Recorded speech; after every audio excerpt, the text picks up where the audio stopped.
Ahora sí. Bueno, Santo Padre, gracias te damos, Señor, por las grandiosas oportunidades que nos das día a día y más aún por tu santo sábado que nos has regalado para que en ti tuviéramos paz. Aunque en el mundo habría aflicciones, tú has hecho una promesa grande, Señor, y eres fiel para cumplirla sábado tras sábado, y por eso te alabamos y te agradecemos, Señor. En esta hora nos encontramos aquí reunidos buscando aprender más de tu palabra para confirmarnos y para afirmarnos en la esperanza que has puesto en nosotros. Porque el mundo, como tú bien habías dicho por medio de tus profetas y apóstoles, está entrando en una conmoción, la cual nadie podrá refrenar, sino tú mismo cuando vengas en gloria con tu Hijo. Y por eso, Señor, confiando en todas las promesas que has hecho, de que nos cuidarías y nos protegerías en este tiempo, es que te buscamos, respondiendo a ese amor con que tú nos has llamado primero. Y te alabamos y te queremos glorificar y santificar en nuestras vidas. Que tu Santo Espíritu pueda actuar en nosotros con poder, te pedimos, Señor. No solo en los que estamos aquí reunidos, sino en todos nuestros hermanos que están alrededor del mundo. Los que ya están en el mensaje del cuarto ángel y aquellos que están siendo preparados para venir a ocupar también sus puestos y hacer su labor. Mas he aquí, Señor, que también en medio de este pueblo hay aflicción y tenemos peticiones día a día, mas confiadamente las presentamos ante tu trono de gracia por los méritos de Cristo,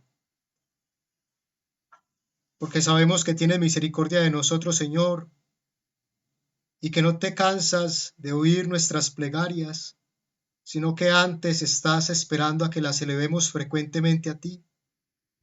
Por eso presentamos ante ti nuestras dolencias, nuestras quejas, nuestros temores, también nuestras necesidades.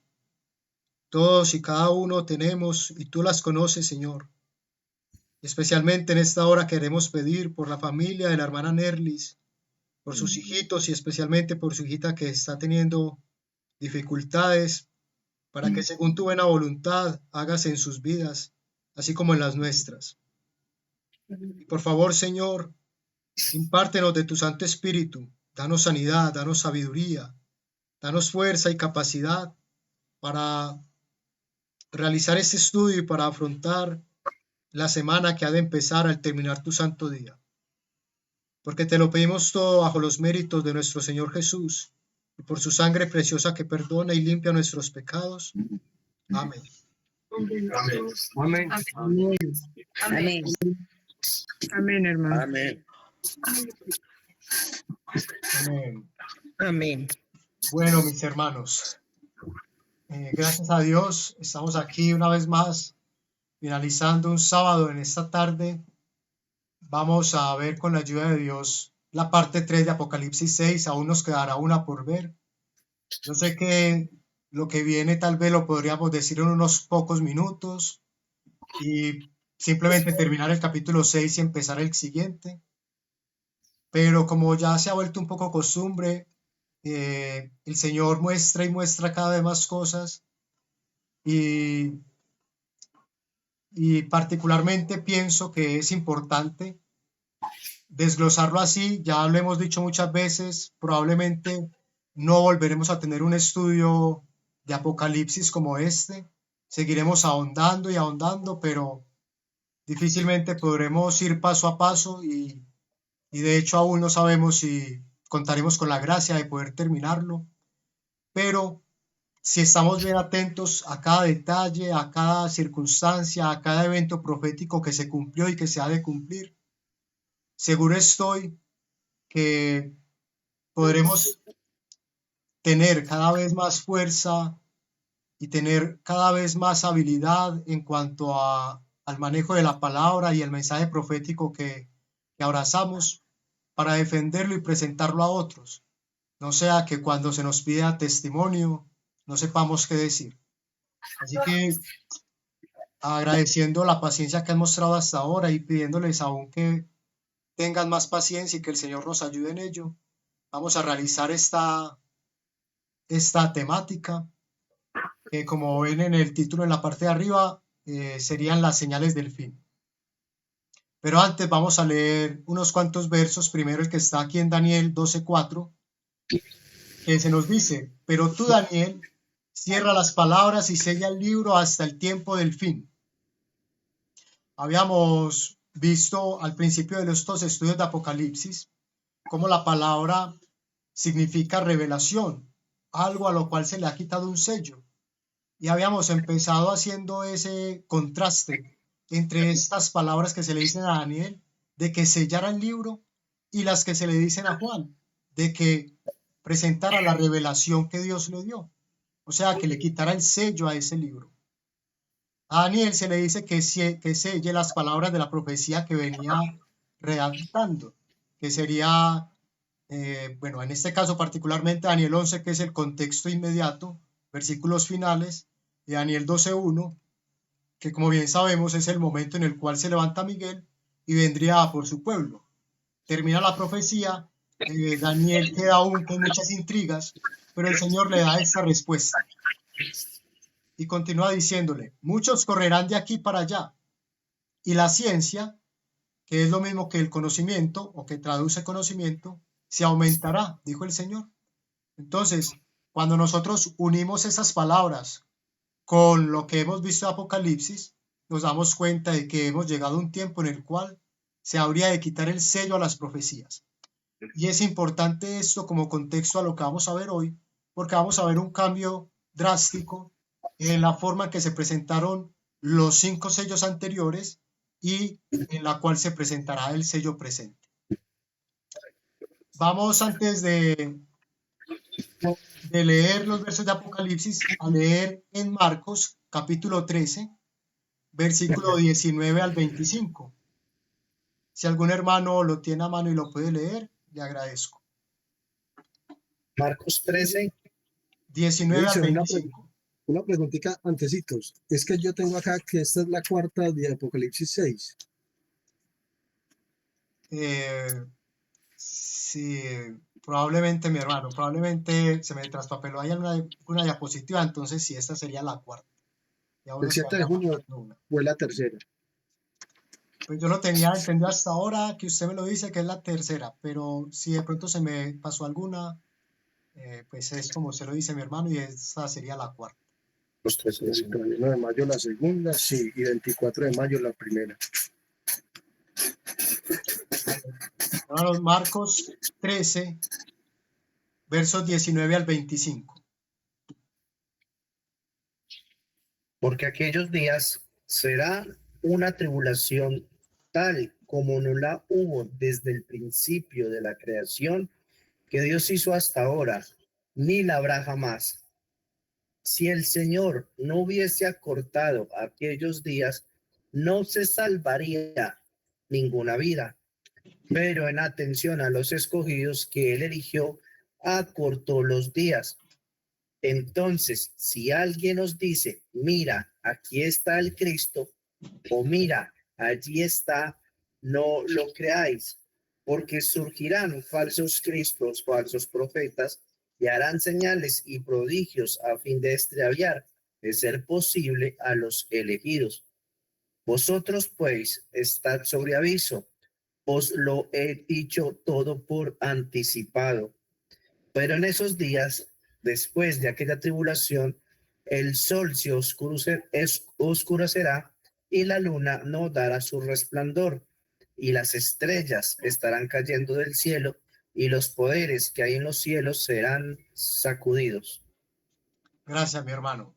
Entonces, tengamos bien en mente estas palabras que acabamos de leer, que como bien sabemos es el discurso del Señor sobre las señales del fin, y en lo que nos vamos a encontrar en el Apocalipsis, vamos a ver el paralelo semejante, prácticamente calcado, de lo que acaba de leer nuestro hermano Cristian. Y en el verso 26 terminaba diciendo el Señor: entonces verán al Hijo del Hombre que vendrá en las nubes con gran poder y gloria, que es un detalle que también vamos a tener aquí presente en estos versos que vamos a leer ahora. Y poco a poco lo vamos a ir desglosando y vamos a ver qué es lo que nos dice. Entonces, Apocalipsis 6, verso 12 nos dice: miré cuando abrió el sexto sello y se produjo un gran terremoto, y el sol se puso negro como un saco hecho de crin, y la luna se volvió toda como sangre, y las estrellas del cielo cayeron sobre la tierra, como la higuera deja caer sus higos cuando es sacudida por un fuerte viento. Y el cielo desapareció como un pergamino que se enrolla, y todo monte y toda isla fueron removidos de su lugar. Y los reyes de la tierra, los magnates, los ricos, los tribunos, los poderosos, y todo siervo y todo libre, se escondieron en las cuevas y entre las peñas de los montes. Y decían a los montes y a las peñas: caed sobre nosotros, y escondednos del rostro del que está sentado sobre el trono, y de la ira del Cordero. Porque el gran día de su ira ha llegado, ¿y quién podrá sostenerse en pie? Entonces, vamos a ver el paralelo. En el verso 24 de Marcos se nos dice: pero en aquellos días, después de aquella tribulación, o sea, el Señor Jesús, estando en tierra, nos pone un contexto. Habría una gran tribulación. Y después de esa gran tribulación, el sol se oscurecería. Y aquí en el sexto sello se nos dice: primero un gran terremoto y luego el sol negro como un saco hecho de crin. Si recordamos lo que habíamos visto en el quinto sello, se nos hablaba justamente de ese periodo del poder papal en el cual estaba reinando, pero que llegaría también el momento en el cual se daría vestiduras blancas a aquellos que habían sido asesinados por este poder, digamos, opositor a Dios. Y entonces el Señor, tanto estando en tierra como estando en el cielo, nos está hablando de estas señales, lo cual quiere decir que habría de ser muy importante para nosotros tenerlas presente. Pero además, si nosotros recordamos el contexto, sabemos que cuando el Señor habló estas palabras en Mateo 24, en Marcos 13 o Lucas 21, estaba respondiendo a la pregunta de los discípulos de cuándo sería el fin de todas las cosas y la venida del Hijo del Hombre. Y el Señor respondió en una forma en la cual se cumpliría en su época, en la época de los discípulos que preguntaron, pero a la misma vez lo que se cumpliría al final de los tiempos, cuando vendría por segunda vez. Entonces, esto nos da una idea de que esta profecía tendría un doble cumplimiento, lo cual va a ser importante entenderlo así. ¿Por qué? Porque vamos a ver que el verso 12 y el verso 13 ya se cumplieron y no nos va a quedar duda de que esto fue así. Y sin embargo, los versos 14 al 17 nos habla de un momento en el cual habría de suceder un evento el cual nunca ha sucedido. Por lo tanto, está aún en el futuro.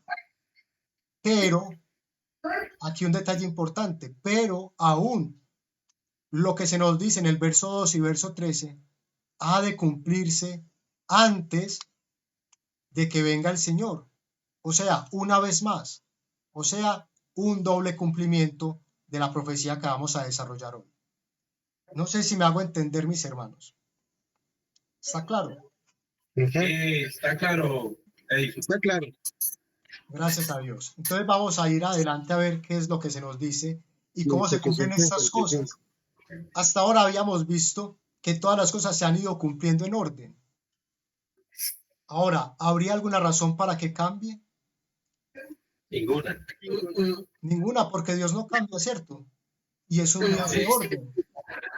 Entonces vamos a ver. Primero el contexto que nos pone Urias Smith y que nos va a entrelazar lo que hemos visto de Daniel y lo hablado hasta ahora.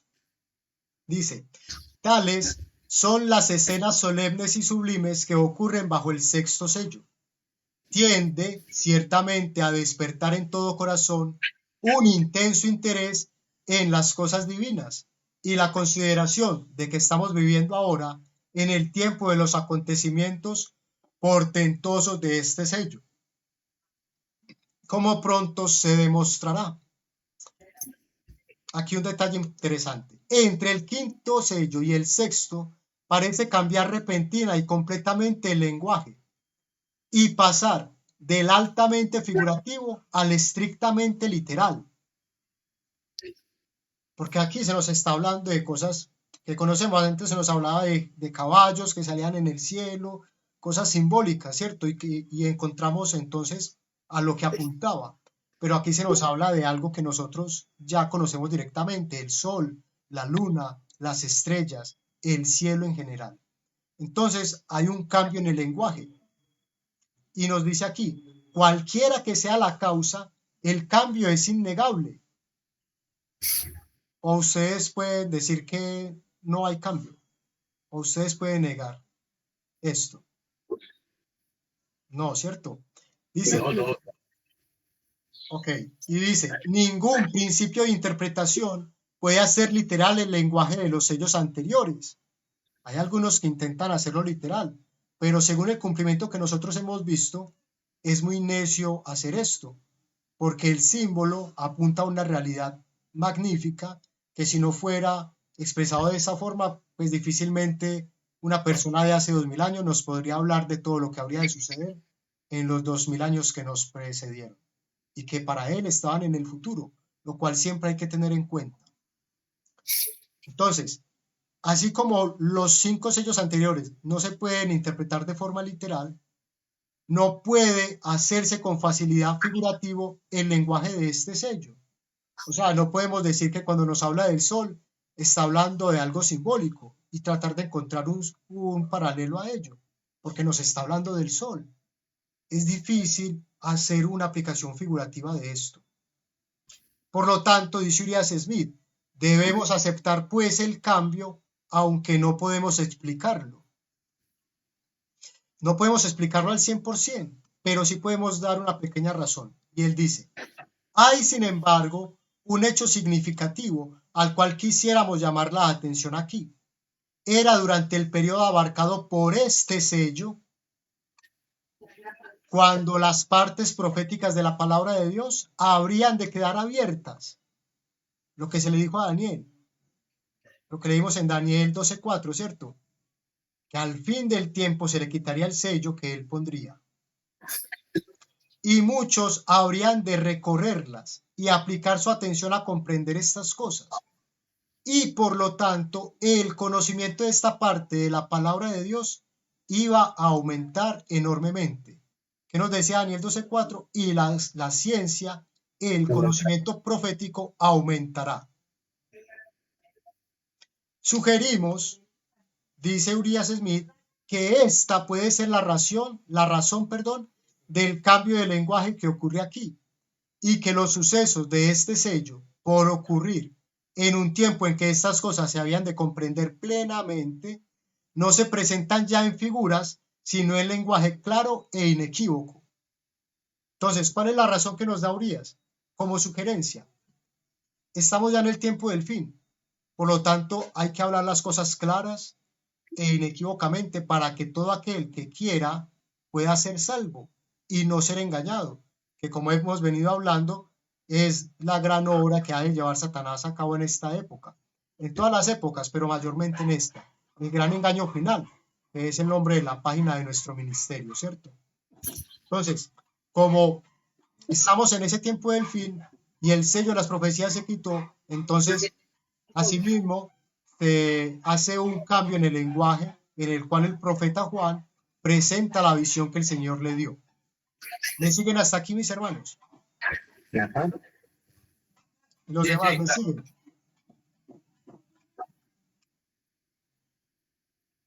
Bueno, no los escucho, pero voy a dar por sentado que sí. Vamos a ver entonces verso Sí, 2. hermano, lo seguimos. Sí, hermano, ya le puse la manito. Ah, bueno, gracias. Yo también. Ok, gracias. Gracias a Dios que nos da entendimiento. Entonces vamos ahora sí a desglosar los versos. Primero dice, verso 12, miré cuando abrió el sexto sello se produjo un gran terremoto y el sol se puso negro como un saco hecho de crin y la luna se volvió toda de sangre. Entonces, primero terremoto, luego sol, luego luna. Esto debió haberse cumplido en ese orden. Vamos a ver si así fue. Hermana Ruth, bien pueda. Solo una pregunta, Edison. Yo sé que es lo mismo, pero ni el uno ni el otro sé qué significa. ¿Qué quiere decir crin o silicio? El crin es como la crin de los caballos. Era una forma de tejer con una tela que se asemejaba mucho a esto. Entonces era una tela, digamos, como de costal, que era oscura. Simplemente un pequeño detalle para Áspera. darnos una forma de entender lo que sucedería. Como si fuera áspera. Sí, y a la misma vez oscura. Gracias. Dice, un gran terremoto. Los acontecimientos del sexto sello revelan la destrucción del mundo físico. El profeta Joel ya había usado la figura de un terremoto para describir, los cataclismos de la naturaleza en el día del Señor. Y nos cita Joel 2.10, Amós 8.9 y el capítulo 18 del conflicto de los siglos. Esas citas no las veremos ahora porque al final ya las puse en la diapositiva. Ahora, mis hermanos, se nos dice que habría un gran terremoto después. ¿En qué momento? ¿Después de qué? Según leímos en Marcos, ¿era después de qué? Tribulación. De la gran tribulación. Entonces, nos ocupamos en ese periodo, en esa época. Vamos a ver ahora las fechas específicas. Acabamos de ver, antes de eso, que ahora no habría tantos símbolos, sino que las cosas se dirían claramente. Esta presentación del día de hoy tiene varios slides, tiene varias diapositivas, casi el doble que las anteriores que les he traído hasta ahora. Pero como es información histórica, como más que información, digamos, doctrinal o profundización profética, como tal es la historia confirmando la profecía, creo que se va a hacer más digerible y fácil de leerlo. O sea, podremos correr sobre ello, como también se nos decía en Habacuc y en Daniel. Entonces, vamos a ir un poco rápido sobre estas partes. Igual, si hay alguna pregunta como la que acaba de decir la hermana Ruth o algún comentario extra que de pronto se me pase, porque, claro, con tanta información que hay por mostrar, es difícil que uno solo la albergue toda. Entonces, me ayudan en esto. Pero si no, vamos simplemente a leer de corrido lo que está en las diapositivas, que ya es bastante explícito. Entonces, un gran terremoto que se revela en el sexto sello y dice: el primer acontecimiento que se presenta bajo este sello, y tal vez el que marca su comienzo, es un gran terremoto. Como cumplimiento sorprendente de esta predicción, nos referimos al gran terremoto de Lisboa del 1 de noviembre de 1755. Ya pusimos una fecha, 1755. Pero ¿qué pasa? ¿Cuándo acababan los 1200 años de la gran tribulación? 1260, para ser exactos. 1798. Entonces, ¿por qué el terremoto se dio antes? Habríamos de ver este detalle, pero Elena White nos da la clave en el conflicto de los siglos, que en una cita adelante lo veremos. Pero aquí ya se nos pone una fecha, porque el sello dice que empieza con un gran terremoto, y en 1755 hubo un gran terremoto, casi como ningún otro, incluso en nuestra época. Conocemos el terremoto de Valdivia, el terremoto del 85 en México, hay grandes terremotos que han sucedido. Sin embargo, como este, casi que ninguno, y vamos a ver por qué. Establecemos ya una fecha, 1755, para el comienzo de este sello. En los anteriores sellos también habíamos puesto fechas. El primero desde el 30 al 100, el segundo del 100 al 303 o 313, el siguiente hasta el 518, el otro hasta el 517 y el quinto del 517 al 1755, porque aquí empezó el gran terremoto. Entonces aquí empezaría el sexto sello. ¿Y hasta cuándo ha de ir?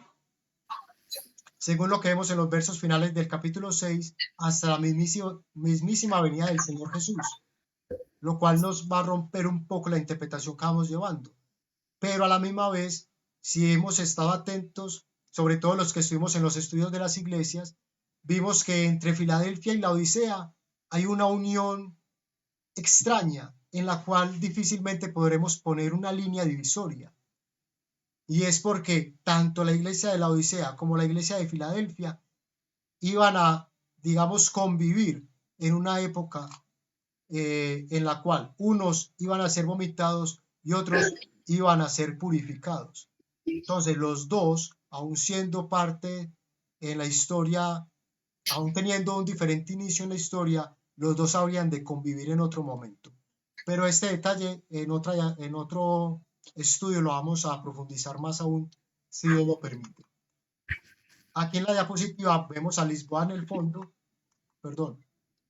vemos a Lisboa en el fondo, que era una ciudad muy hermosa para aquella época, y de hecho una de las, digamos, más alabadas justo en aquella época. Y vamos a ver qué sucedió.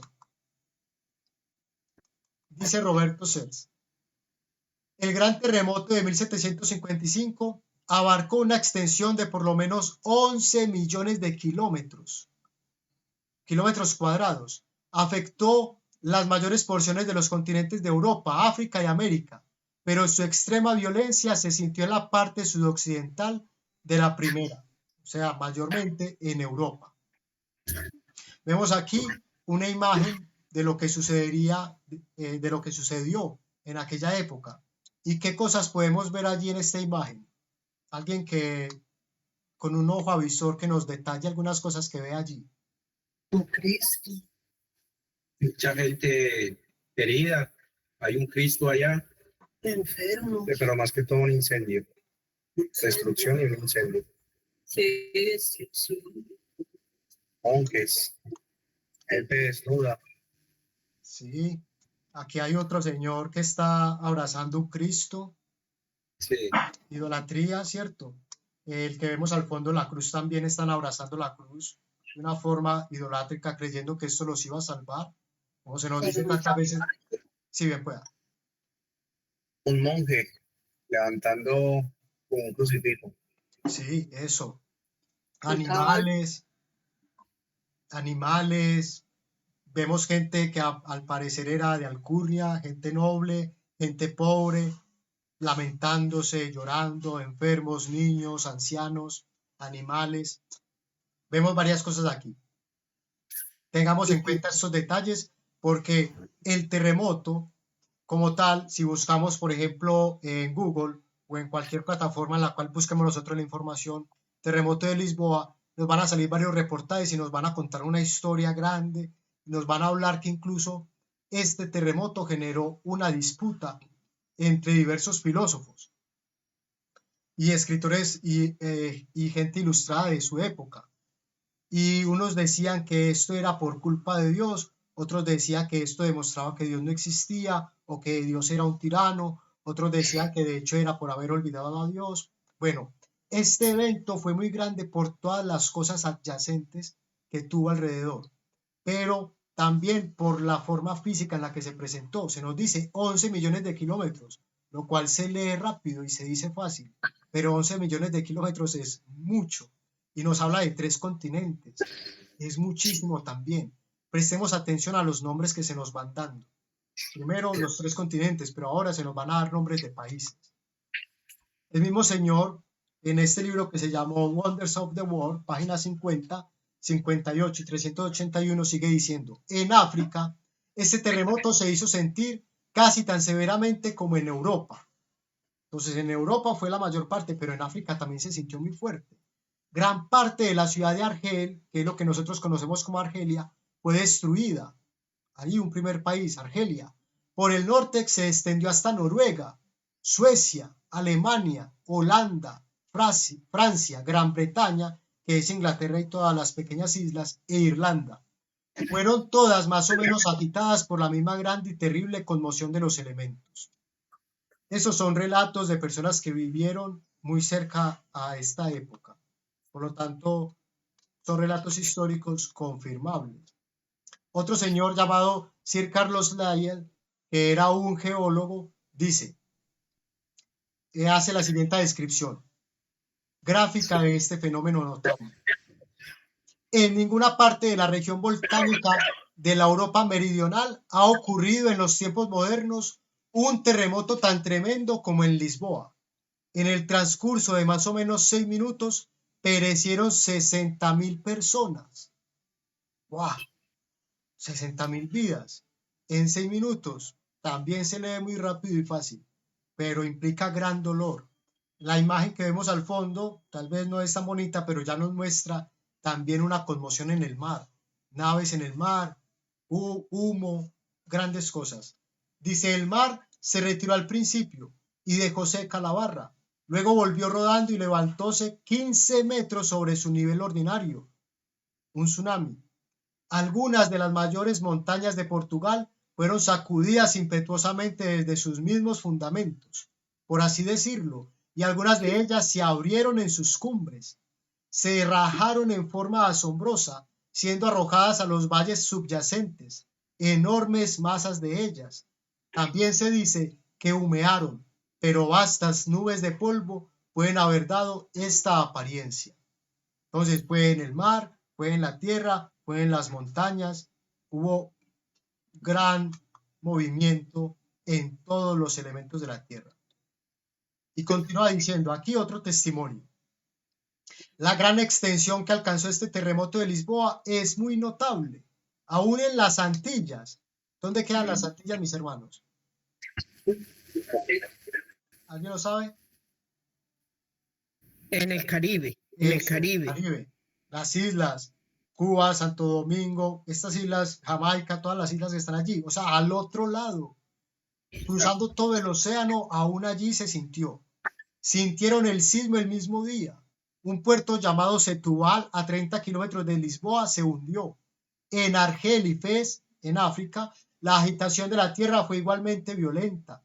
Y a la distancia de 8 leguas de Marrakech, que es Marruecos en la actualidad, o una ciudad en Lisboa, fue tragado un pueblo con sus 8 o 10.000 habitantes, juntamente con todos sus ganados, y poco después la tierra se volvió a cerrar sobre ellos. Creo que sí que es bien gráfica la destrucción, así que no hace falta comentar nada más. Solamente la imagen, una vez más vemos grandes nubes de humo o polvo, pero Cristian nos dijo sobre la imagen anterior, un incendio, y es interesante saber por qué hubo un incendio tan grande en aquella época. Vamos poniendo elementos a esta presentación. Luego vamos a ver una descripción donde se nos habla de por qué el incendio. ¿Alguien me ayuda leyendo aquí, por favor? El sismo. Dale. Ok, el sismo se sintió en el mar, sobre el puente de una nave situada al oeste de Lisboa, y produjo una sensación muy similar a la que se sintió en la tierra. Frente a Sanlúcar, el capitán del barco, Nancy, sintió que su navío era sacudido tan violentamente que pensó haber embarrancado, pero al echar la sonda encontró gran profundidad de agua. Otro barco, a 40 leguas al oeste de San Vicente, experimentó una concusión tan violenta que los hombres fueron arrojados medio metro perpendicularmente hacia arriba, sobre la cubierta. En Antigua y la Barbuda, como también en Noruega, Suecia, Alemania, Holanda, Córcega, Suiza e Italia, se sintieron temblores y ligeras oscilaciones del suelo. Muchas gracias, mi hermano. Una vez más aquí se nos pone Antigua, Barbuda, Noruega, Suecia, Alemania, Holanda, Córcega, Suiza, Italia. Son muchos países, todos conmovidos por un mismo terremoto, lo cual nos muestra que el cumplimiento de la profecía del sexto sello, al decir un gran terremoto, es muy específico. No es un terremoto cualquiera. Pero además, sucedió en una fecha muy, digamos, que no puede pasar desapercibida. ¿Por qué? ¿Cuándo fue? ¿Alguien lo recuerda? Lo leímos al principio, pero si no, luego vamos a volver a ver la fecha. 1 de noviembre de 1755. Eso, mi hermano, muy bien. ¿Y qué pasa el 1 de noviembre? En las regiones o en los pueblos católicos, ¿qué se celebra el 1 de noviembre? Con todos los santos. El día de todos los santos. El Día de Todos los Santos. Día de Todos los Santos. En el sello anterior hablamos justamente de todos los elementos que compone esta falsa interpretación de la inmortalidad del alma, que a la misma vez es la base para celebraciones como esta del 1 de noviembre, el Día de Todos los Muertos, ¿cierto? Que alaban a los supuestos muertos que han sido santificados según la doctrina babilónica católica. Entonces, la fecha del 1 de noviembre no podría pasar desapercibida, porque en esa fecha estaba sucediendo algo en Lisboa, que era parte del imperio, obviamente regida por el poder católico. Por eso la imagen nos mostraba imágenes que tienen origen católico. Pero vamos a seguir viendo testimonios. Si ven, en la parte inferior está en verde la referencia, que no la estoy leyendo para ahorrar un poco de tiempo. Aquí en esta diapositiva vemos a la derecha una imagen de lo que sería la ondulación del mar y hasta dónde llegaría el efecto de las olas del mar con este terremoto. Estamos viendo prácticamente es todo el mundo, ¿o no? Ujú. O sea, la costa, sí, o sea, la costa occidental de América y la costa oriental del Viejo Mundo no fueron tocadas porque fue en todo el centro, pero todas las que están al centro fueron tocadas de una u otra manera, ya sea por la ondulación del mar o, como vimos en los relatos anteriores, por el mismo movimiento de la tierra. Y nos dice aquí, la agitación de lagos, ríos y manantiales en Gran Bretaña fue notable. En Loch Lomond, Escocia, por ejemplo, el agua sin la menor causa aparente se elevó contra sus márgenes y luego bajó mucho con relación a su nivel común. Se dice que el movimiento de este terremoto fue ondulatorio y que viajaba a la velocidad de 30 kilómetros por minuto. Una gran ola barrió la costa de España y se dice que se elevó a 18 metros en Cádiz. Antes nos decía 15, aquí ya otro testimonio nos habla de 18. En Tánger, África, se elevó y cayó 18 veces sobre la costa, además de entrar en la ciudad y de ocasionar graves daños. Inundó otros puertos de la isla. En Kinsale, Irlanda, una oleada se precipitó al puerto, hizo girar varios barcos y se volcó sobre la plaza del mercado. Y continuamos. Ahora veamos esta imagen. ¿Por qué les hablaba yo antes que hubo, digamos, un movimiento filosófico al respecto de este evento natural que en aquella época, digamos, no era tan común, ni se tenía, digamos, la información geológica que se tiene hoy de las placas tectónicas y todo lo que hay detrás de un terremoto, y fue algo muy sorprendente para su época, porque hizo un gran estrago. Entonces unos decían que era culpa de Dios, otros decían que era culpa del hombre, otros decían que esto demostraba que Dios no existía o que si existía era muy cruel, que no había una razón para que Lisboa recibiera esto. Pero la imagen que vemos aquí, ¿saben qué representa? No se alcanza a ver muy bien, pero en la parte de abajo está puesto en negra y nos dice que esta es una procesión de un auto de fe de la Santa Inquisición, santa entre comillas, en Lisboa. ¿Y qué era un auto de fe? ¿Alguien lo sabe? No, hermano, no. Un auto de fe es cuando por, digamos, orden de la Iglesia Católica se perseguía a todos los herejes, que son nuestros hermanos cristianos, y se los asesinaba por diferentes métodos, ya sea en la horca, diferentes métodos de tortura, en la hoguera, en la cruz. Bueno, en la cruz en esta época ya no, pero para entendernos, es lo que conocemos como los holocaustos en la Edad Media, pero aquí fue en el siglo XVIII, o sea, en 1700 y poquito, la época justo en la cual se llevó a cabo este juicio de Dios, porque un terremoto de esta magnitud y señalado en la profecía no puede ser otra cosa más que un juicio de Dios, castigando a quienes y a la misma vez haciendo eco del sello quinto, vengando la muerte de sus hijos, el Señor a esta nación que se había vuelto tan vil, que hacía autos de fe que, como vemos en la imagen, eran cientos de personas, las cuales iban a ser masacradas por no aceptar las doctrinas católicas. ¿Estamos? Ahora, Hermano, sí, Cris, bien pueda. ese año también es importante porque recordemos que la profecía decía que los días serían acortados. La profecía llegaría hasta 1798. Pero más allá de este fenómeno sobrenatural, hay también un hecho bastante importante que lo encontramos en el libro, en los capítulos del libro del Vaticano y la guerra. Fue prácticamente como estilo un concilio de la Iglesia Católica que va hacia ese edicto. Ellos mismos mermaron la persecución y pasó justo ese mismo año. Porque mucha gente se pregunta, bueno, fueron acortados, pero ¿cuánto tiempo? Si miramos de aquí eran 43 años hasta que se cumplía como tal la profecía, pero este año a nivel religioso ese poder que presionaba en esa persecución, ellos mismos con un edicto que sacaron, pues refrenaron un poco la persecución. Muy interesante dato, Cris, muchas gracias. Nos va a venir muy bien con lo que nos dice aquí Elena White. Entonces aquí ya estamos viendo una razón la cual podríamos ver de por qué esta nación de Lisboa, que era una de las encumbradas de su época, recibió tal castigo, porque por alguna razón se llama el terremoto de Lisboa. A pesar de que hemos visto varios países, en Lisboa fue donde más se sufrió este año.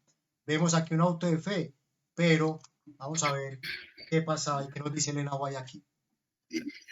Esto está en el capítulo 18, Heraldos de una nueva era en el conflicto de los siglos.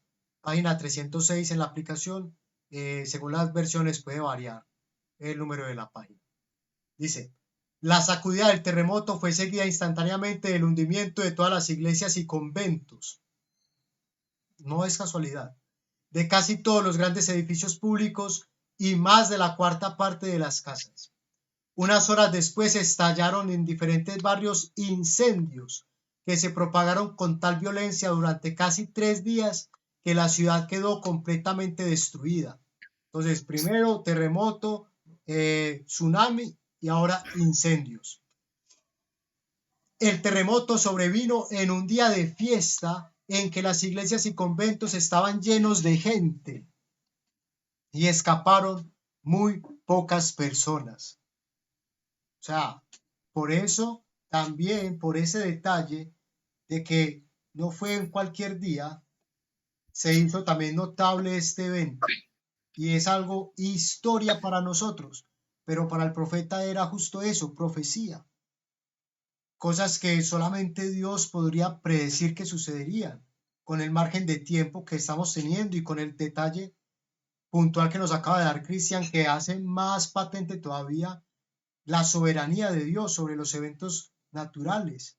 Entonces, este señor Voltaire, que era uno de los que decía y que siempre estuvo en contra de Dios, que esto demostraba que Dios no existía o que era un tirano, pues, bueno, habría que ver cómo terminó su historia, porque difícilmente alguien sabe quién es este hombre. Nosotros por apellido, pero de su historia poco conocemos. Sin embargo, sigamos leyendo lo que nos dice. El terror del pueblo era indescriptible. Nadie lloraba. El siniestro superaba la capacidad de derramar lágrimas. Todos corrían de un lado a otro, delirantes del horror y espanto, golpeándose la cara y el pecho gritando, misericordia, llegó el fin del mundo. Las madres se olvidaban de sus hijos y corrían de un lado a otro llevando crucifijos. A mí me parece siempre increíble cuando leo en Apocalipsis, cuando el Señor derrama las plagas finales, después de cada plaga dice, y aún con esto no se arrepintieron de sus pecados ni dejaron a sus ídolos. Y aquí vemos un ejemplo de ello. Aún con esto ellos se siguen refugiando en cosas hechas de madera que no pueden salvar. Lastimosamente, hoy en día, que supuestamente, como lo decíamos, somos más civilizados, tenemos más la información a la mano y tenemos tanta luz, la gente sigue estando igual de, me disculpan la expresión, embrutecida, creyendo en cosas que no tienen valor y que no pueden salvar. Dice aquí, desgraciadamente muchos corrieron a refugiarse en las iglesias, pero en vano se expuso el sacramento. En vano aquella pobre gente abrazaba los altares. Imágenes, sacerdotes y feligreses fueron envueltos en la misma ruina. Y se calcula que 90.000 personas perdieron la vida en aquel aciago día. Y es interesante cómo Elena White pone aquí estas palabras, porque en una profecía que vamos a ver, que ya fue citada, pero que al final de la presentación veremos, se usan justamente las mismas palabras. Día aciago. Aciago día con respecto a la segunda venida del Señor. Por lo tanto, nosotros sabemos que en el futuro ha de suceder un gran terremoto también, ¿cierto? ¿Y en qué momento ha de suceder ese gran terremoto cual nunca hubo? Va a ser incluso mayor que este. ¿En qué momento sucederá ese terremoto, hermanos? No lo sabemos. Sí, en la segunda venida, o sea, cuando ya nuestro Señor Jesucristo va viniendo en gloria, Sí. va a suceder ese terremoto. ¿Y por Y qué? tendría, ¿Qué y tendría sucederá? que ser más ¿Y por fuerte qué? que este, porque la tierra se tiene que rasgar para que todas las tumbas, todos los muertos durante esos 6.000 años den el siguiente paso, que es la resurrección cuando él dé la orden. Muy bien, Cris, muchas gracias. Eso era lo que yo quería escuchar. Sucederá porque las tumbas de los santos fieles serán abiertas.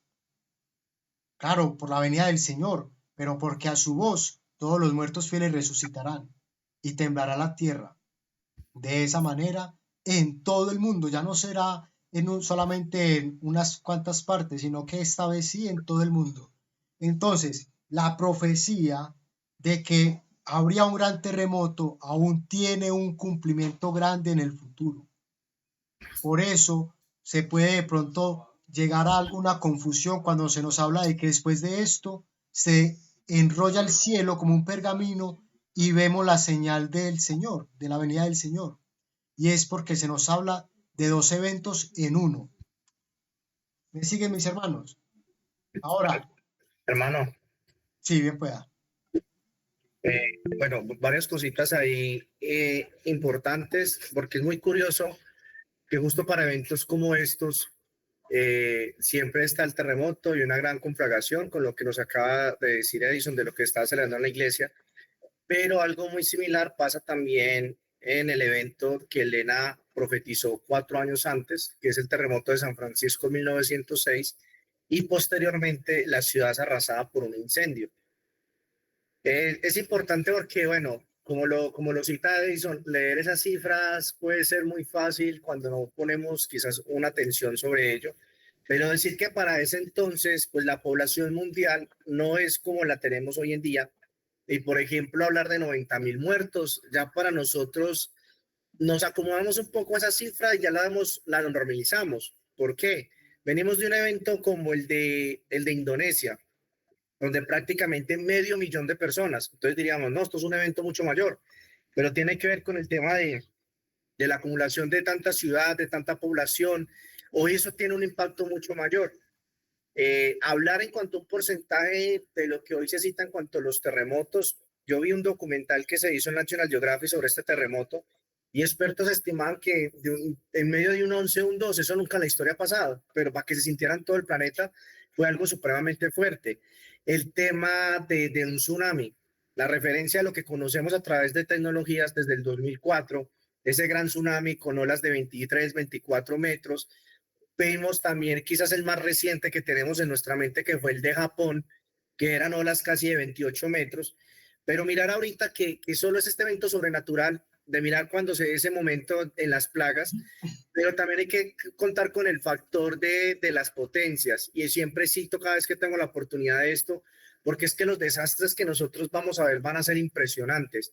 El ver por qué la población se va a diezmar con eventos tan fuertes como estos. Estados Unidos hace mucho tiempo a través de sus películas, que el Big One, todo lo que viene preparándose, también quizás un doble cumplimiento con lo que está pasando en San Francisco, tanta criminalidad, drogas, suicidios, y quizás vuelve y se repite lo que en los tiempos de Elena, pero ver que tienen la capacidad para que un tsunami no de 28 metros como el que hemos visto, ni como este que estamos viendo, sino con la capacidad de como tal de arrasar todo un país o ciudades enteras, capacidades de 80 y 100 metros, eso nunca lo hemos visto. Entonces nos marca un poco el panorama de nosotros ir un paralelismo de lo que estamos viviendo, porque recordamos que Dios restringe los juicios por esos pequeños justos que siguen en cada parte y es como si se aplazaran como tal. Pero llega un momento en que esto se vuelve un caos, una conmoción tan fuerte, de que eventos como lo que estamos leyendo sean cada vez más seguidos, cada vez más fuertes, el pan de cada día, y miremos la consternación de toda la gente viviendo ese tipo de situaciones. Muy bien, Cris, muchas gracias. Terminamos con lo que nos dice Urias Smith y luego vamos a ver un pequeño video. Pero Urias Smith nos dice, para redondear, si el lector busca en su atlas los países mencionados, verá cuán grande fue la parte de la superficie terrestre agitada por esta espantosa convulsión.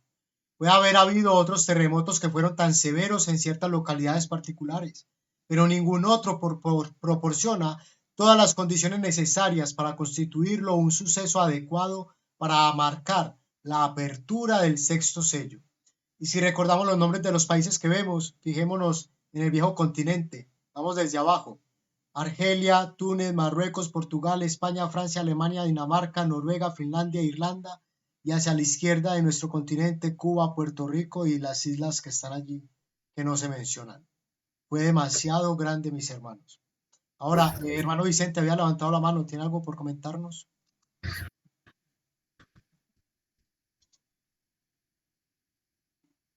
Sí, que un momentico que ya te hace. Sí, Edinson, es que lo que tú mencionaste respecto a lo de que se van a abrir las tumbas y se va a abrir la tierra para que puedan o que salgan los muertos. Recordemos que cuando hubo el terremoto en la crucifixión de nuestro Señor Jesucristo, eso fue lo que sucedió. Esas primicias salieron y fueron resucitadas y fueron tomadas con él. De hecho, lo que nos ha mostrado lo de Ron Guaya es que la tierra se abrió de tal manera que la sangre pudo ser, o sea, se vertió hasta que cayó al arca. O sea que este terremoto final, la magnitud, yo creo que no nos lo podemos imaginar. Hacemos referencia a este de Lisboa, pero en aquel entonces ese terremoto no hay un registro. Los científicos han visto que sí lo hubo, porque han estado estudiando en lo que es el Mar Muerto la sedimentación y las capas, y dicen que sí hubo un terremoto en ese momento.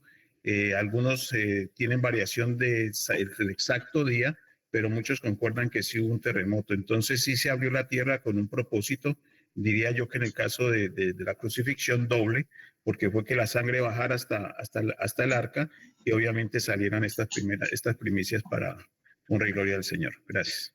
A usted, mi hermano. Edison, Sí. de hecho, hubo una vez que estábamos haciendo un estudio y justo estábamos tocando este tema, yo lo hablaba con Edison, y de hecho él se puso a buscar las citas y encontró, porque muchas veces tenemos la referencia de ese terremoto de Cristo en la cruz, se abre la tierra, la sangre cae, pero en la resurrección también hubo otro terremoto. Entonces nos marca ese principio que nos dice el hermano Vicente, pero justo en la resurrección de Cristo y comparándolo con la venida, ese domingo también hubo un terremoto, no solo el que hubo el viernes para que la tierra se abriera, sino que hubo otro terremoto más. Sí. Creo que vos me mandaste la cita. Sí, mi hermano, así es. O sea, hubo el terremoto cuando el Señor murió, en el cual se abrieron las tumbas, y luego cuando salieron los muertos al resucitar al Señor, porque son dos terremotos, que de hecho también eso nos hablaría de ese doble cumplimiento, de cómo habrá uno antes para marcar el inicio del tiempo del fin y otro para marcar el final del tiempo del fin. Vamos a ver ahora este pequeño video y ya continuamos con las otras dos señales que tienen menos información.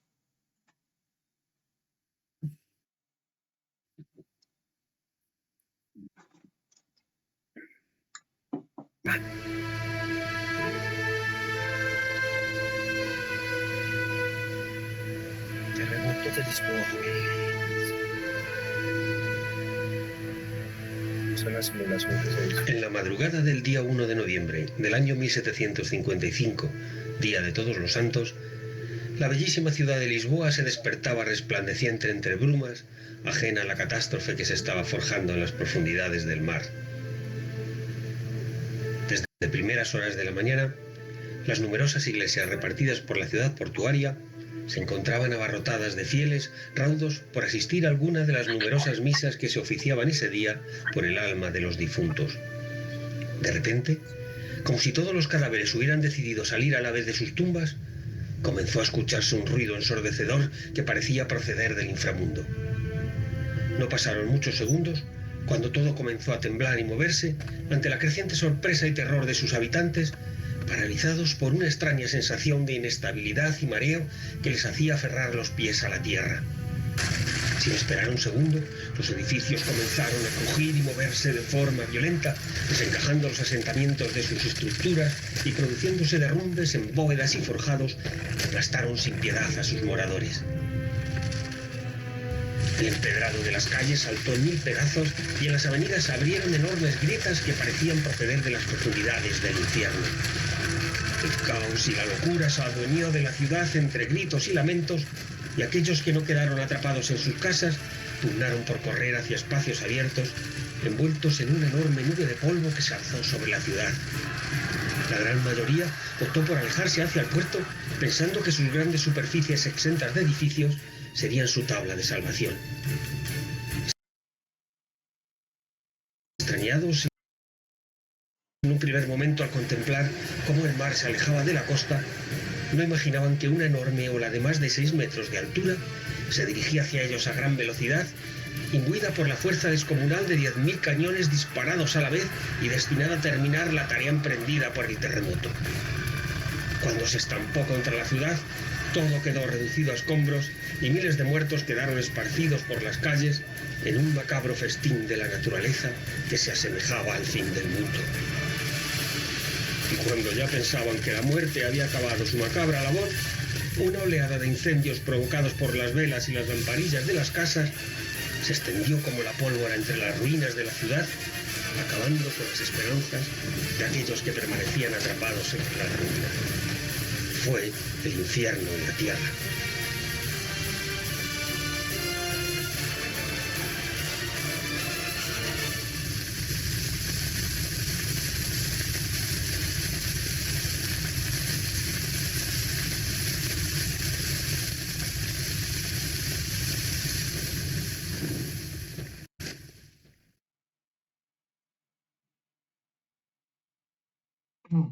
Bueno, mis hermanos, como vimos en ese pequeño video que nos ayuda a entender mejor lo que sucedió, en el Día de Todos los Muertos ellos estaban haciendo su celebración por las almas de los difuntos, que no están en ninguna parte como lo estudiamos hace 8 días, que han olvidado todo lo que se lleva a cabo aquí en la tierra. Y ellos, gracias a esta celebración, tenían sus altares con sus velas, lo cual provocó que el terremoto llevara a este gran incendio y nos da, digamos, una pequeña imagen de lo que sucederá al fin de los tiempos cuando, digamos, a la voz del Señor, tanto el cielo como la tierra se conmueva. Así pues que todo esto, como les decía, es para confirmarnos que así como sucedió esto para marcar el inicio del tiempo del fin, con el juicio y todo lo que aprendieron los adventistas en su época, lo que son señales para marcar el derramamiento de la lluvia temprana en la época final. También será para cerrar con broche de oro la obra magna del Señor, cuando venga a sus hijos y cuando venga a rescatar a quienes hemos confiado en Él. Así que, hermanos, difícilmente nosotros podremos imaginarnos lo que vendrá en el futuro, pero lo que sí podemos decir con certeza es que el Señor nos librará de todos nuestros males y angustias, que Él está al control y que no hay nada que temer. Así que siempre el llamado es a que sigamos firmes y adelante y que no temamos a lo que puede hacer el hombre, que tengamos temor de Dios, que guardemos su mandamiento y que llevemos su testimonio a todo rincón de la tierra. Con todos estos argumentos que tenemos a nuestro favor, no tenemos nada que temer y tenemos mucho, toda una tierra por ganar, porque la gente está hambrienta de saber y nosotros tenemos el conocimiento para llegar a ellos. Vamos a terminar con las otras 2 señales que, como les digo, tienen menos información. Igual nos saltaremos un par de citas porque puede llegar a ser un tanto redundante, igual quedará demostrado el punto. Y terminaremos con las citas que al principio le señalaba, tanto de Joel como de Amós. Dice, 25 años después apareció la segunda señal mencionada en la profecía. ¿Qué seguía después del terremoto? El sol se oscurecerá. Dice, El día oscuro. eso hermano. Dice, el oscurecimiento del sol y de la luna. Lo que hacía esto aún más sorprendente era la circunstancia de que el tiempo de su cumplimiento había sido indicado de un modo preciso. En su conversación con los discípulos en el Monte de los Olivos, después de describir el largo periodo de la prueba por el que debía pasar la iglesia, es decir, los 1260 años de persecución papal, acerca de los cuales había prometido que la tribulación sería acortada, el Salvador mencionó en las siguientes palabras ciertos acontecimientos que debían preceder su venida y fijó además el tiempo en que se realizaría el primero de estos. O sea, más indicios y más muestras para dónde. O sea, el único evento que ha sido más señalado que cualquier otro en la historia es el de la segunda venida y la gente sigue negándolo, pero nosotros vamos a seguir profetizando sobre ello y lo digo en estas palabras porque al fin de cuentas es lo que hacemos. Estamos profetizando que el Señor vendrá y ciertamente Él confirmará la palabra que está en nosotros porque ha salido de su Espíritu Santo y no por invento de hombre. En aquellos días después de aquella aflicción el sol se oscurecerá. Marcos 13:24. Y dice aquí el detalle. Los 1260 días o años terminaron en 1798, pero la persecución había concluido casi por completo desde hacía casi un cuarto de siglo. Esto más el detalle que nos dio Cristian ya nos pone el contexto completo sobre por qué empezó antes en 1755 con el gran terremoto. Después de esta persecución, según la palabra de Cristo, el sol debía oscurecerse. Pues bien, el 19 de mayo de 1780 se cumplió esta profecía.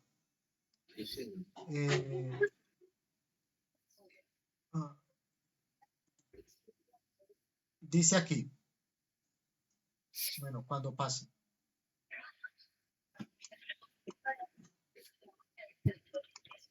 Dice aquí Urias Smith. A continuación del terremoto, según lo anunciado por la profecía, el sol se puso negro como un saco de silicio. Esta parte de la predicción se cumplió también. Y no necesitamos entrar en detalles. Ojo, él dice aquí, no necesitamos entrar en detalles. ¿Por qué? Porque esto muchos de sus contemporáneos lo vivieron. Porque fue prácticamente en el inicio del movimiento adventista, 1780, por aquella época se estaban empezando a mover ya varias cosas y poco después sucedería lo del papado, lo del general Berthier encerrando al papa, con lo cual se cumplía la profecía puntualmente. Pero se nos habla de algunas declaraciones aisladas que dan una idea de la naturaleza y esas declaraciones nos dicen lo siguiente. El 19 de mayo fue un día oscuro notable. Se encendieron velas en muchas casas. Las aves callaron y desaparecieron y las de corral se retiraron a sus gallineros. Prevalecía en forma muy general la opinión de que el día del juicio se acercaba.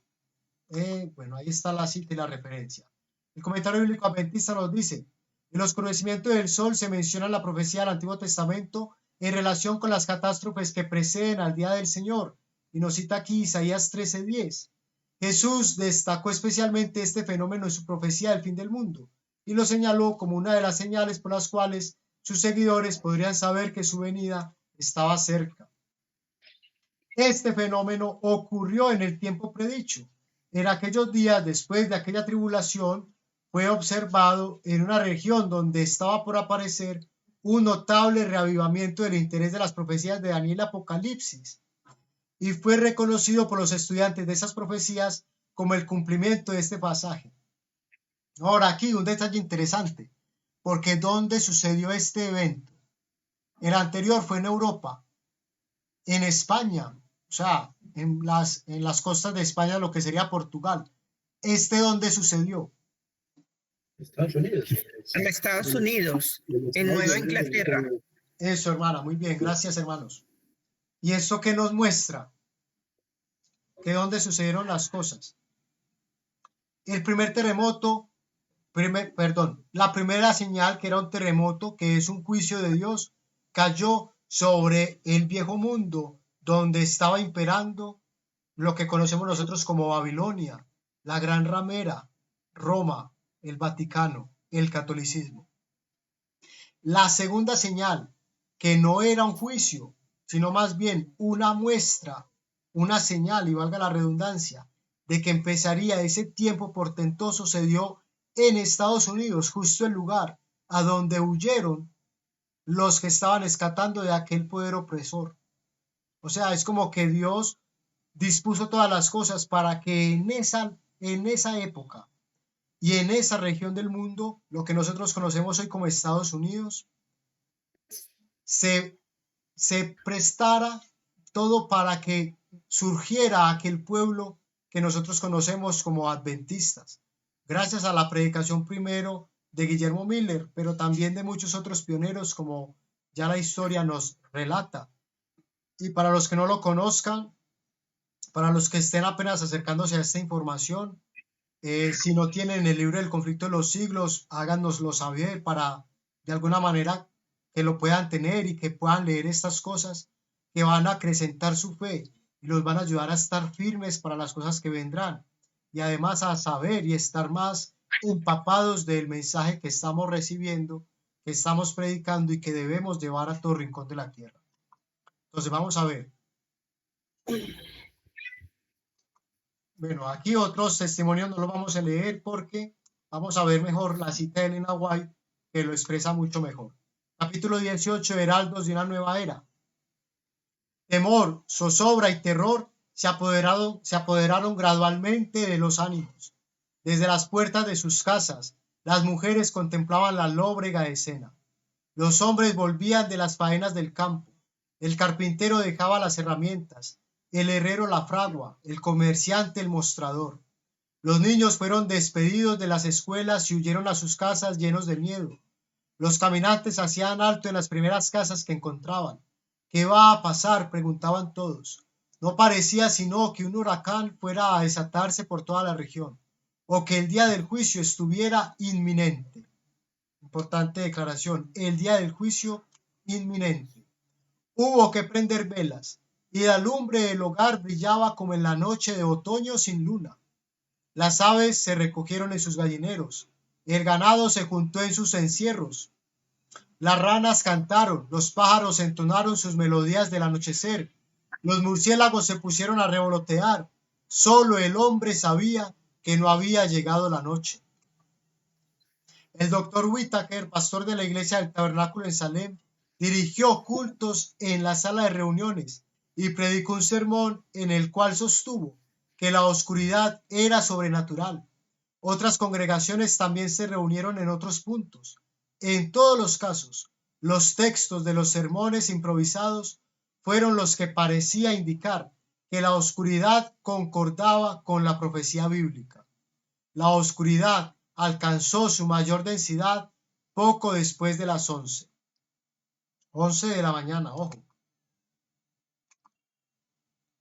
La extensión, esto lo sigue diciendo Elena White en el conflicto de los siglos, y nos muestra en el mapa a la izquierda un poco la extensión que tuvo.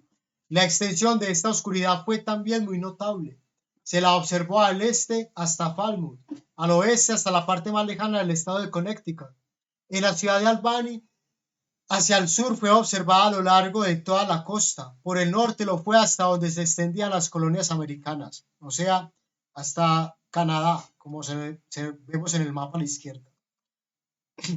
Único o casi único en su especie, por lo misterioso y hasta ahora inexplicado fenómeno en el que se verificó, fue el día 19 de mayo de 1780. Inexplicable oscurecimiento de todo el cielo visible y atmósfera de Nueva Inglaterra. Detalle interesante, solo para no dejarlo pasar. En medio de la investigación que hice para esta presentación, me encontré con que el 19 de marzo del mismo año, en Córdoba, Colombia, también se vio un oscurecimiento total. Bueno, dicho sea de paso, algo tendrá que ver, no sé, pero algunos dicen que quizás fue por un asteroide que pasó y que oscureció el cielo. Ya sea por esto o no, el hecho es que se cumplió en una época muy cercana a cuando el tiempo de la tribulación terminaría según la predicción. Sí, hermana Lina, hermano Sergio, me puedan. Gracias. ¿A qué horas empezó ese suceso? 11 de la mañana, entre las 9 y 11 de la mañana. ¿Cuánto Aquí, tiempo duró? alrededor de 14 horas. Ok, gracias. Ese detalle es importante porque si cada uno mira la duración, y ahí es lo que marca algo sobrenatural. Si mira el eclipse solar más largo, son 7,31 minutos. También es curioso el tema de los números. Y el lunar ha durado 3 horas, 12 horas. Recordemos que depende de la posición, si es la Tierra la que se pone en la sombra o es la Luna. Por lo tanto, un evento de esas características naturalmente es imposible que se dé. Y de hecho, hay también algo muy interesante cuando miramos la fecha de la crucifixión de Cristo, porque para muchos muere en el año 33. Hay datos históricos que respaldan un evento bastante peculiar, porque tiene que ver con su natural, en cuanto al oscurecimiento de la luz durante 3 horas que lo leemos en la Biblia. Sí, y justo en el año 31, que es el año real en que murió el Señor, ¿cierto? Ahora, después del sol se nos decía, y la luna se volvió toda como sangre, y nos dice, las tinieblas de la noche siguiente al 19 de mayo de 1780 fueron tan extraordinarias como las del día. ¿Alguien me ayuda leyendo abajo, por favor? ¿Les leo? Dale. Ok. Las tinieblas de la noche siguiente fueron probablemente tan densas como las más densas que se hayan observado desde que la orden del Todopoderoso hizo brotar la luz. No pude menos que de pensar en el momento en que si todo cuerpo luminoso del universo se hubiese quedado envuelto en sombras impenetrables o hubiese cesado de existir, las tinieblas no podrían haber sido más completas. Una hoja de papel blanco sostenida a pocas pulgadas de los ojos era tan invisible como el terciopelo más negro. Gracias, hermana. Muy descriptivo lo que nos dice aquí este testimonio. Un señor llamado Samuel Tenney, en colecciones sobre la historia y la sociedad de Massachusetts en el año 1792. O sea, muy cercano al evento. Por lo tanto, es un testimonio de gran valor.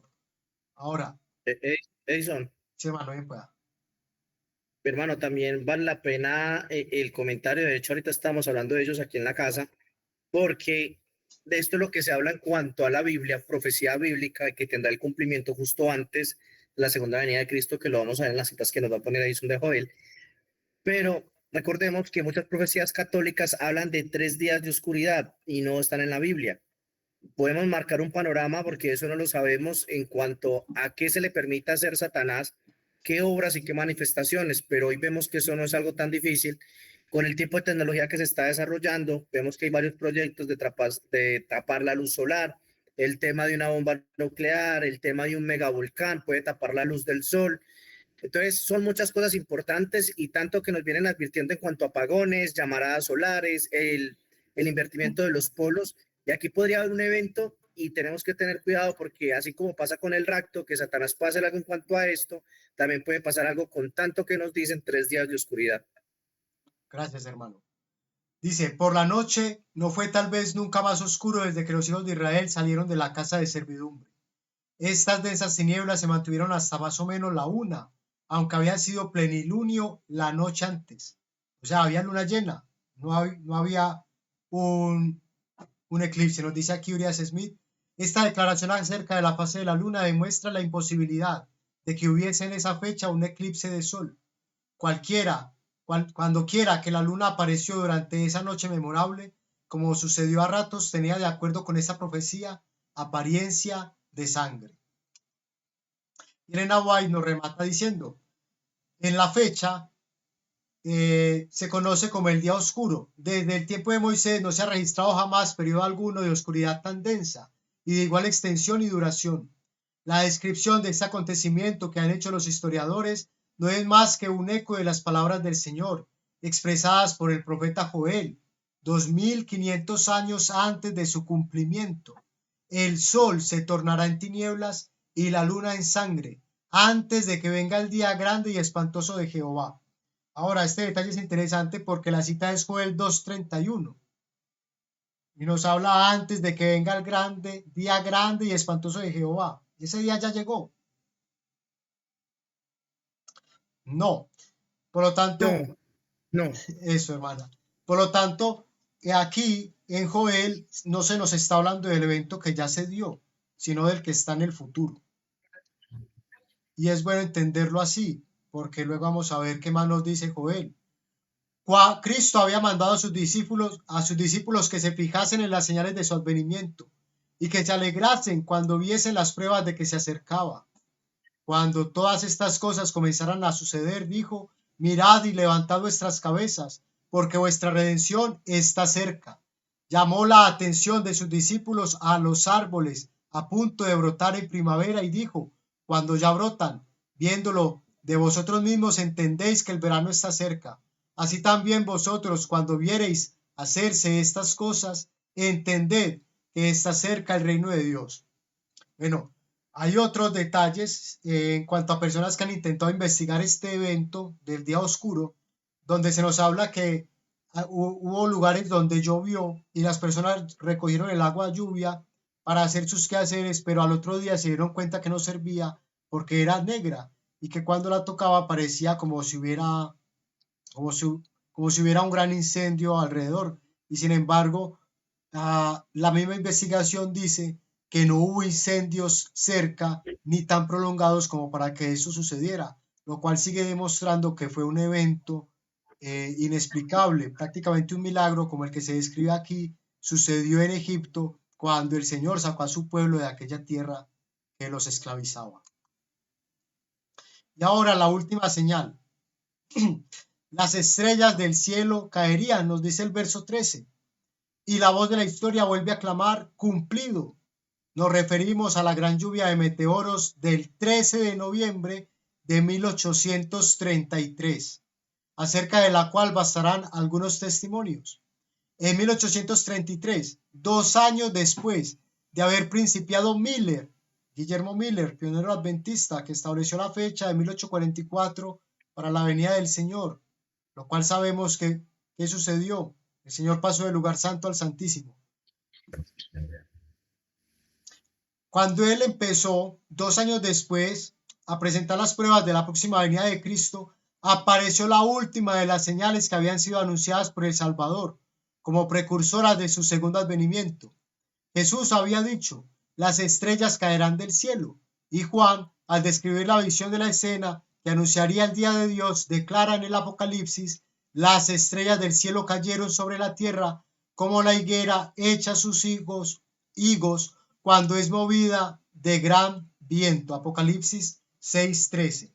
Entonces, lo que les decía, es como que el Señor, para darle impulso a la predicación que haría Guillermo Miller y los hombres que estaban buscando la profecía, cuál era el tiempo y las circunstancias, permitió que se dieran estas pruebas justamente en esta parte del mundo, ya no en el viejo mundo donde imperaba la bestia, sino aquí, en el desierto, donde iba a ser resguardada por un tiempo la parte de su pueblo que quería aún seguir siendo fiel al Señor.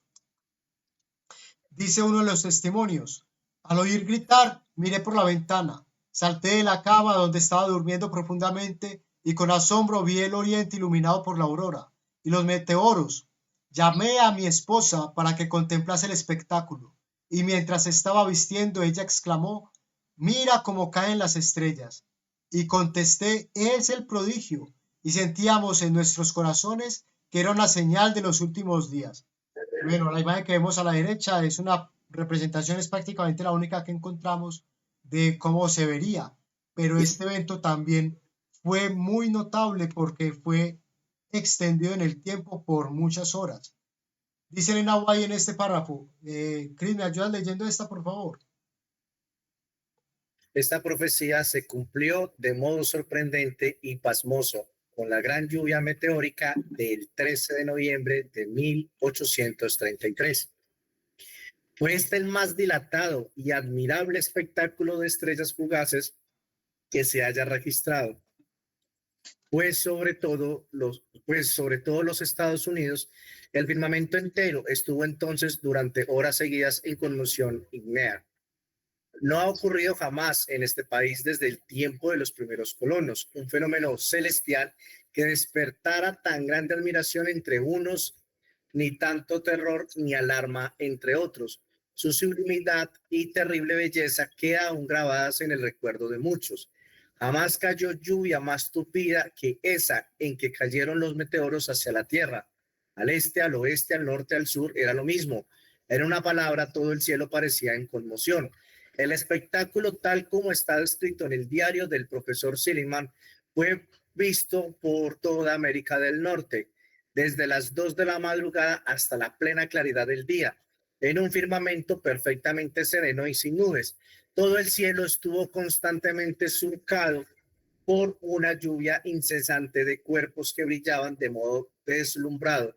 Cuando Joseph Saint-Vincent presentó este tema, él mostraba un artículo en el cual no se repite con esta intensidad, pero sí viene un periodo que constantemente se ha visto a lo largo de la historia en que se ve un fenómeno no similar a este, pero que es curioso porque para el año 31 se espera nuevamente este fenómeno.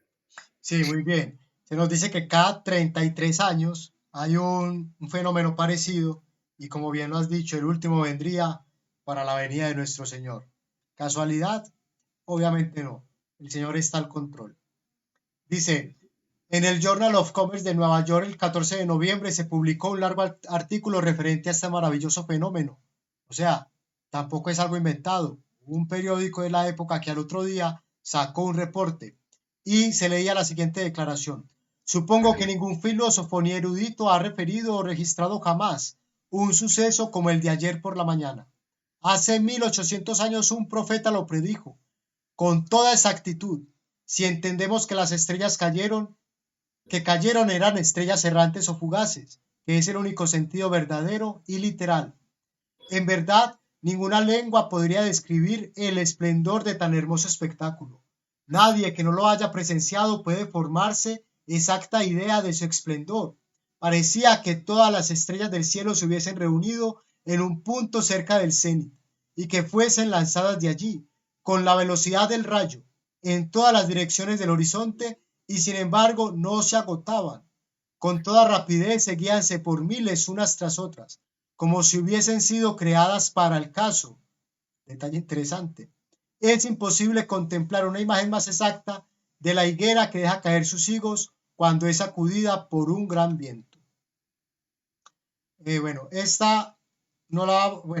sí, vamos a leer, pero primero la de arriba, porque el comentario bíblico adventista nos dice que la traducción literal serían higos verdes, que significa por algunos higos tempranos que se caen antes de madurar.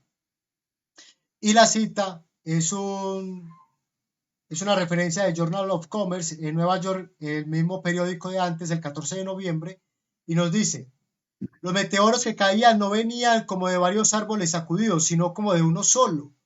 Lo que aparecía en el este caía al este, la que aparecía al norte caía al norte y así sucesivamente.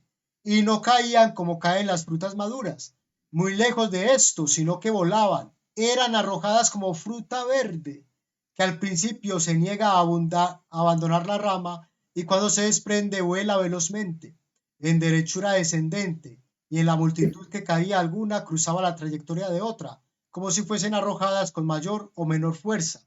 Ahora, este testimonio es muy interesante. ¿Por qué? Porque no es dicho por alguien religioso. Es simplemente un periodista en un periódico que encontró esas palabras para describirlo.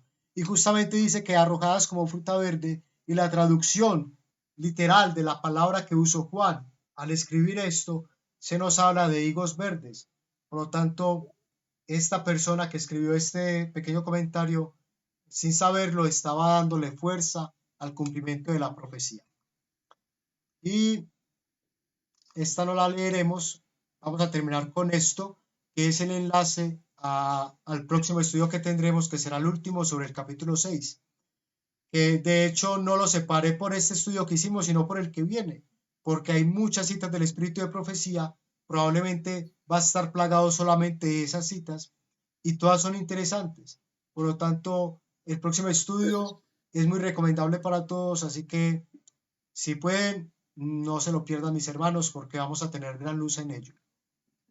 El cielo se apartó como un libro, sería lo que nos dice el verso 14. Y el cielo desapareció como un pergamino que se enrolla, y todo monte y toda isla fueron removidos de su lugar. Este acontecimiento dirige nuestra atención hacia el futuro. Después de examinar lo pasado y contemplar el cumplimiento de la palabra de Dios, se nos invita ahora a mirar acontecimientos futuros que vendrán con no menor seguridad. Nuestra posición queda definida en forma inequívoca. Nos encontramos entre el verso 13 y el 14 de este capítulo. Aguardamos el momento en que los cielos se apartarán como un libro cuando es envuelto. Y esto es así, mis hermanos, porque si nos fijamos, lo que sigue en el capítulo 7 de Apocalipsis es un paréntesis donde se nos habla de los que podrán permanecer en pie, respondiendo a la última pregunta de este capítulo. Y en el capítulo 8 se nos habla solamente en un versículo de lo que sería el séptimo sello, lo cual es simplemente la venida del Señor. Por lo tanto, este sello es el que nos habla de todos los acontecimientos que eran previos a ello. Y por eso va a ser tan interesante el próximo estudio que tendremos, porque nos va a mostrar unas citas sobre lo que sucederá. Bueno, si no estamos muy empapados del espíritu de profecía, va a ser interesante lo que ella nos va a decir allí. Y terminamos con esta cita que hace parte del capítulo 19, una profecía significativa en el conflicto de los siglos, que es donde se nos detalla esta última señal. Dice, así se realizó la última de las señales de su venida, acerca de las cuales Jesús había dicho a sus discípulos que supiéramos que estaba a las puertas cuando viéramos todas estas cosas. Después de estas señales, Juan vio que el gran acontecimiento que debía seguir consistía en que el cielo desaparecía como un libro cuando es enrollado, mientras que la tierra era sacudida, las montañas y las islas eran movidas de sus lugares, y los impíos aterrorizados trataban de esconderse de la presencia del Hijo del Hombre. Ahora, Joel 2, 10 al 13 nos decía, delante de él tiembla la tierra, se estremecen los cielos, el sol y la luna se oscurecen, y las estrellas retraen su resplandor, y Jehová dará su orden delante de su ejército, porque muy grande es su campamento, poderoso el ejecutor de su orden, porque grande es el día de Jehová y muy terrible. ¿Quién podrá soportarlo? Es un eco de lo que nos dice Juan. Así que no es casualidad. Por eso pues ahora dice Jehová, convertíos a mí con todo vuestro corazón, con ayuno, llanto y lamento. Rasgad vuestro corazón y no vuestros vestidos. Convertíos a Jehová vuestro Dios, porque es clemente, compasivo, tarde para la ira y grande en misericordia, y presto a revocar el castigo. Así que a la pregunta, ¿quién podrá soportarlo? ¿Y quién podrá resistirlo? La respuesta es aquel que se arrepienta, que busque al Señor, y el Señor sabrá responderle. Así que, hermanos, asediemos el trono del Señor con nuestras oraciones, y lloremos entre el pórtico y el altar, y aprovechemos cada momento y cada circunstancia de nuestra vida para dar testimonio de la fe que Él nos dio y para que otros puedan también ser salvos, porque será terrible, ciertamente lo será. Así que el Señor tenga misericordia de nosotros, mis hermanos. Vamos a terminar con la siguiente diapositiva, pero ya como es costumbre, aquí les agradezco por aguantar. Gracias a Dios también por darnos fuerza para ello. Y que Dios me los bendiga, que tengan una feliz semana. Terminamos con esta cita. Muchos de los que presenciaron la caída de las estrellas la consideraron como un anuncio del juicio venidero. Y nosotros, con todas las señales que tenemos alrededor, ¿no lo consideramos como un anuncio de la venida de Cristo? Como un signo precursor espantoso un presagio misericordioso de aquel grande y terrible día. Y así fue dirigida la atención del pueblo hacia el cumplimiento de la profecía, y muchos fueron inducidos a hacer caso del aviso del segundo advenimiento. Ahora, mis hermanos, una vez más, con todo lo que está pasando alrededor del mundo, tanto a nivel natural como a nivel de las naciones, como a nivel profético, en nuestros propios corazones, ¿necesitamos algo más para saber que el Señor viene y para ponernos a cuentas con Él? Creo que no. Pero vamos a terminar con esta cita de Joel, que es la continuación de lo que veíamos antes.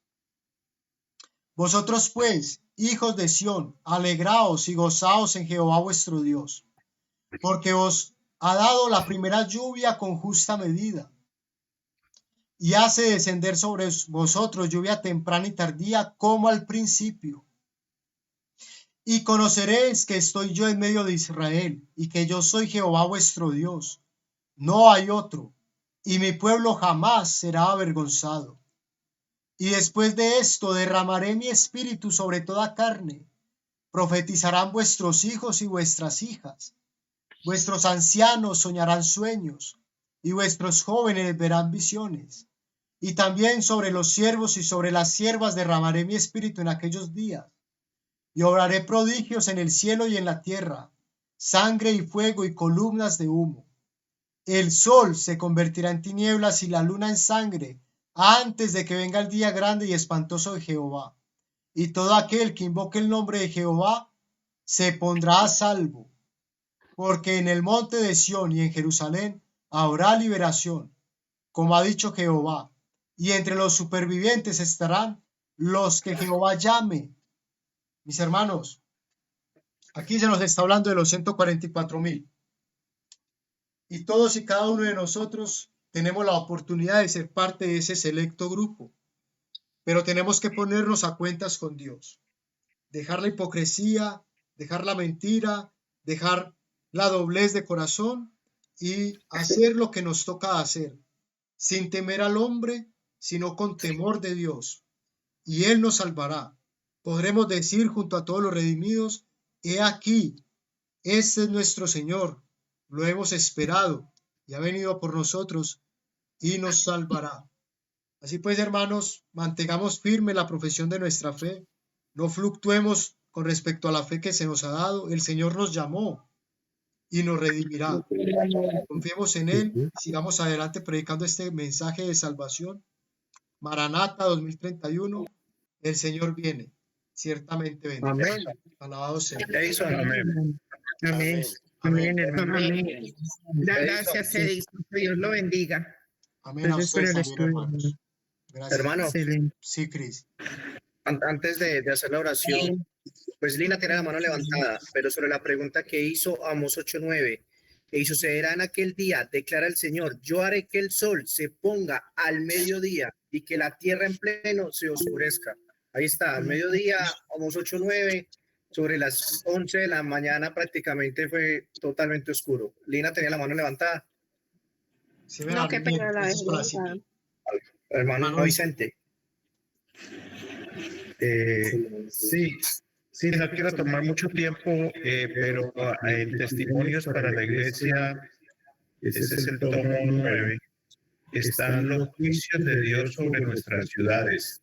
Allí ella habla acerca, la hermana Joy habla acerca del terremoto en San Francisco. Esto fue en 1906, el 16 de abril. Pero yo lo voy a compartir en el chat para que el que lo quiera leer lo lea. Pero hay un llamado al final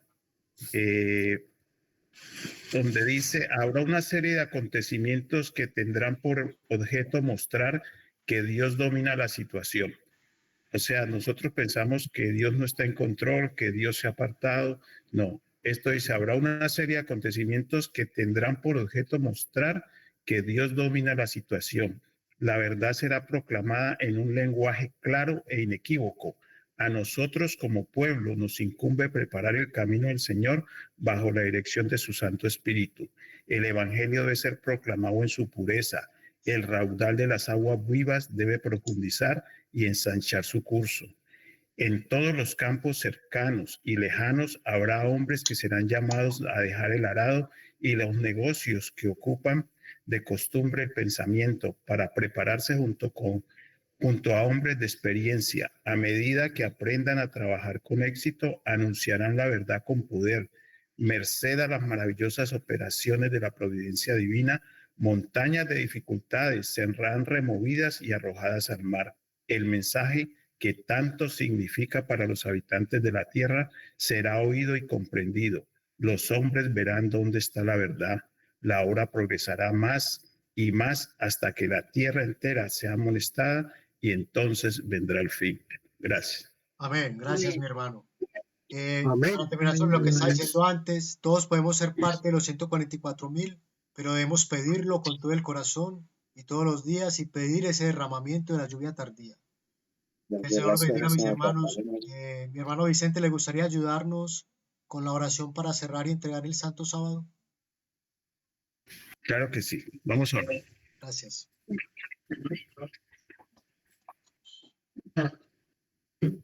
Amante Padre, Señor, que mora en las alturas de los cielos, santificado y glorificado sea su nombre, Padre Santo, Señor.